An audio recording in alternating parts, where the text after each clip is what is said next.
Hello students, today we are going to learn English next stanza 3.5 The duck and the kangaroo. आता तुम्हाला duck आणि kangaroo म्हणजे काय हे माहिती आहे. डक आणि कांगारू हे काय, डक म्हणजेच बदक आणि कांगारू म्हणजेच कांगारू एका प्राण्याचं नाव आहे. तर या कांगारू आणि डका म्हणजेच बदक यांच्यातील संवाद एका कवितेच्या रूपामध्ये आपल्याला या ठिकाणी दिलेला आहे. So let's start the stanza. Read. Said the duck to the kangaroo, good gracious, how you hop over the field and the water too, as if you never would stop. या कडव्यामध्ये सेड द डक म्हणजेच बदक कांगारूला बोलत आहे. कांगारूला म्हणतोय की good gracious how you hop. बापरे, तू अशा उड्या कसं काय मारू शकतोस, कसं मारतोस. Over the field and the water too. Over the fields, fields म्हणजे काय, जमीन किंवा शेते, आणि वॉटर म्हणजे पाणी. तर तू जमिनीवर पाण्यामध्ये अशा कशा उड्या मारू शकतोस, असं बदक कांगारूला विचारते. As if you never would stop, आणि तेही न थांबता अशा कशा काय तू उड्या मारू शकतो, असं कोण विचारते, बदक कांगारूला विचारते. Next. My life is a bore in the nasty pond and I long to go out in the world beyond. मग यामध्ये डक म्हणते की my life is a bore in the nasty pond. माझं जीवन या नॅस्टी पॉन्डमध्ये, म्हणजेच pond म्हणजेच काय, तर तळे. पॉन्ड म्हणजेच तळे. या डबक्यामध्ये, या छोट्याशा तळ्यामध्ये माझं जीवन खूप बोरिंग झालं आहे, खूप उदास झालं आहे. And I long to go to out in the world beyond. आणि मला काय करायचं आहे, मला खूप लांब, माझी अशी इच्छा आहे की खूप लांब जगाच्या तीरावरती मला काय करायची, पलीकडे एक राऊंड मारायचा, एक चक्कर मारायची आहे. I wish I could hop like you said the duck to the kangaroo. आणि कांगारू म्हणतं की माझी अशी इच्छा आहे की मी सुद्धा तुझ्यासारख्या खूप उड्या मारत या जगाला एक राऊंड मारावा, एक चक्कर मारावा, असं माझी खूप इच्छा आहे. Next. Said the kangaroo to the duck, the requires some little reflections, prepares on the whole it might brings me luck, and there seems but one objection. आता या ठिकाणी said the kangaroo to the duck. आता kangaroo डकला काय म्हणते, kangaroo डकला काय बोलते, said the kangaroo to the duck, this requires. Requires म्हणजे काय, रिक्वायर्स म्हणजे आवश्यकता. सम लिटिल रिफ्लेक्शन्स, रिफ्लेक्शन्स म्हणजे विचार. या ठिकाणी थोडा मला विचार करण्याची आवश्यकता आहे, असं कोण म्हणते, कांगारू डकला. Perhaps on the whole it might bring me luck. पण कदाचित माझं असं लक आहे, किंवा माझं असं नशीब आहे, किंवा माझ्यामध्ये अशी माझं तेवढं नशीब आहे की त्यामुळे मी काय करू शकतो, अशा उड्या मारू शकतो, माझं लक आहे ते. And there seems but on objection. पण तू उड्या मारायला हव्यात, पण त्यावर काहीतरी ऑब्जेक्शन आहे, किंवा ऑब्जेक्शन म्हणजेच काय, आक्षेप. त्यावर काहीतरी आक्षेप आहे, तो आता आपण पाहूया, असं तो डक त्या कांगारू डकला बोलतो. Next.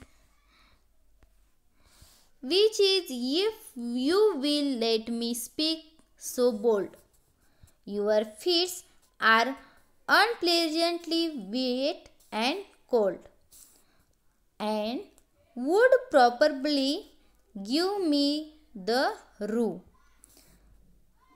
rheumatics said the kangaroo. आता या ठिकाणी नंतर काय बोलते बघा kangaroo, which is objection. Kangaroo सांगतं की तुझ्या उड्या मारण्यावर काहीतरी आक्षेप आहे. तर कांगारूला बदक विचारतंय, काय आक्षेप आहे? विच इज, काय आक्षेप आहे? If you will let me speak so bold. Kangaroo म्हणतं, अरे थोडं थांबशील का? मला थोडं बोलू देशील का? बोल्ड, बोल्ड म्हणजेच काय इथं धैर्य. मी काहीतरी धैर्याने तुला बोलतोय, थांबशील का? Your feet are unpleasantly wet and cold. अरे तुझे फीट, फीट म्हणजे काय? फीट म्हणजे पाय. Your feet are cold, wet and cold. Feet म्हणजेच पाय, वेट, वेट म्हणजेच ओले, कोल्ड म्हणजेच थंड. तुझे पाय खूप थंड आणि ओले आहेत. And would probably give me the rheumatiz and the kangaroo. आणि कांगारू काय म्हणतो, तुझे पाय एवढे थंड आणि ओले असल्यामुळं मला काय आहे, कदाचित मला सुद्धा रूमॅटिज म्हणजे हा एक आजाराचा प्रकार आहे, जसं सर्दी वगैरे असतं तसा आजार मला सुद्धा होऊ शकतो, सेड द कांगारू. म्हणजे या ठिकाणी कांगारू काय म्हणते, मी तुला उड्या मारायला मदत करू शकतोय, पण त्यावर एक आक्षेप आहे. आणि आक्षेप काय असणार आहे, तर तुझे पाय खूप ओले आणि थंड आहेत आणि तुझ्या त्या ओल्या आणि थंड पायामुळे मला काय आहे, रूमॅटिज सारखा आजार होण्याची सुद्धा शक्यता आहे. Next, said the duck as I sat on the rocks. I have thought over that completely, and I bought 4 pairs of worsted socks, which fit my web feet neatly. आता या ठिकाणी बदक परत त्या कांगारूला सांगतंय की said the duck as I sat on the rocks. मी खडकावरती बसलेलो आहे आणि आय हॅव टॉट, टॉट म्हणजे काय, विचार केलाय. ओव्हर दॅट कम्प्लिटली, आणि पूर्णपणे मी विचार करून सांगतोय की I bought 4 pairs of worsted socks. आणि मी बॉट म्हणजे काय, इथं खरेदी केलाय, बायचं भूतकाळी रूप बॉट. मी 4 पेअर्स ऑफ वस्टेड सॉक्स, मी मऊ लोकरीचे उबदार अशा 4 सॉक्सच्या जोडींची काय केलेली आहे, खरेदी केलेली आहे, असं कोण म्हणतंय, डक कांगारूला सांगते. Which fit my way fit neatly. आणि हे जे सॉक्स आहेत ते माझ्या कातडीच्या बोटांना किंवा पायांना माझ्या काय करतायत, व्यवस्थित बसतायत. माझ्या पिळदार पायांच्या बोटांना ते व्यवस्थित बसतायत. Said the kangaroo I am ready. आता सॉक्स आहेत म्हटल्यानंतर कांगारू काय म्हणतं, आय एम रेडी. मग मी काय आहे, मी तयार आहे. All in the moonlight play but to balance me well. Dear duck, sit steady and quit at the end of my tail. आता कांगारू म्हणतं की मी तयार आहे. All in the moonlight play, आणि मी चंद्राच्या प्रकाशात काय करायला तुला नेहला, सर्व उड्या मारत नेहला काय करायला तयार आहे. But I balance me will, पण मला थोडा माझा तोल सांभाळू दे. डिअर डक, माझ्या प्रिय बदका, मी तुला आता न्यायला तयार आहे, पण मला थोडंसं माझा तोल सांभाळायला वेळ दे, असं तो बोलतो. Sit steady and quite. Steady म्हणजे काय, या ठिकाणी स्टेडी म्हणजे स्थिर, तू एकदम स्थिर शांत असा बस. आणि क्वाईट म्हणजे शांत बस. आणि at the end of my tail. Tail म्हणजे काय, शेपूट. तू काय कर, माझ्या शेपटीला धरून व्यवस्थित शांत असा बसून राहा.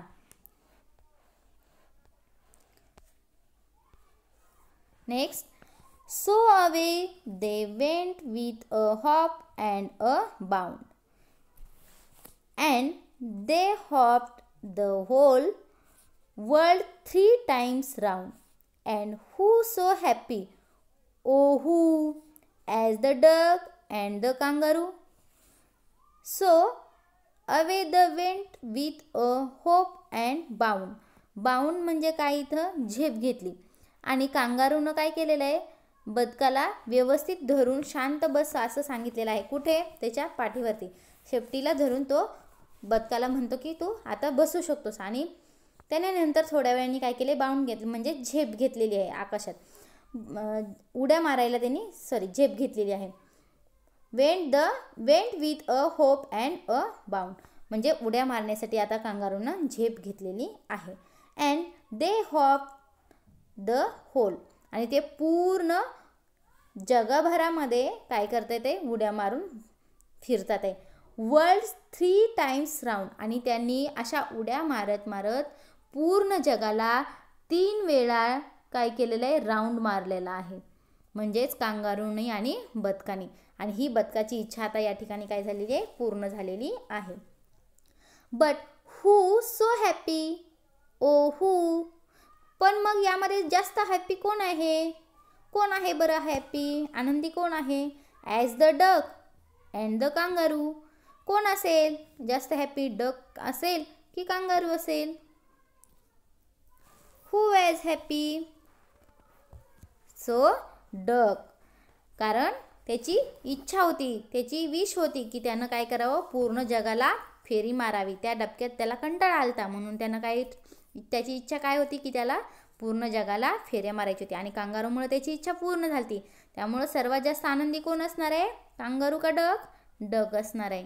So thank you.